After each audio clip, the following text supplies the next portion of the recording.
Des femmes, des enfants sur le point de rentrer chez eux, des hôpitaux qui se remplissent en Ukraine, c'est la réquisition des professions médicales.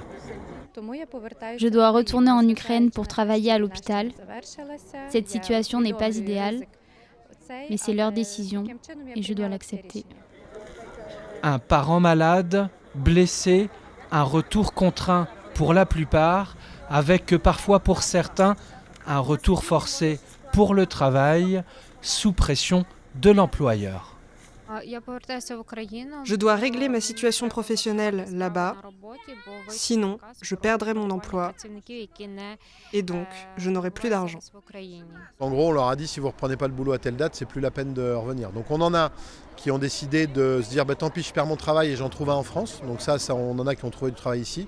Et d'autres qui se disent non, nous on veut assurer, on rentre en Ukraine et on garde notre travail. Chacun repart pour une bonne raison, quoi. Voilà, avec la peur au ventre, avec la guerre qui fait rage, avec le risque que le Lviv soit bombardé un jour. Voilà, je pense qu'ils ont tous pesé le pour et le contre et au final, chacun a pris une décision. Elle n'a pas été facile à prendre.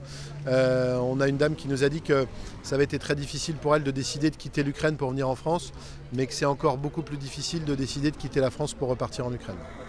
Ils ont fui la guerre, ils y retournent. Le car fera escale à Angers et à Troyes avant de regagner Lviv, la grande ville de l'Ouest. À bord, ce seront alors 48 Ukrainiens qui arriveront à destination samedi dans la soirée dans leur pays, l'Ukraine, un pays en guerre, envahi par la Russie depuis le 24 février dernier.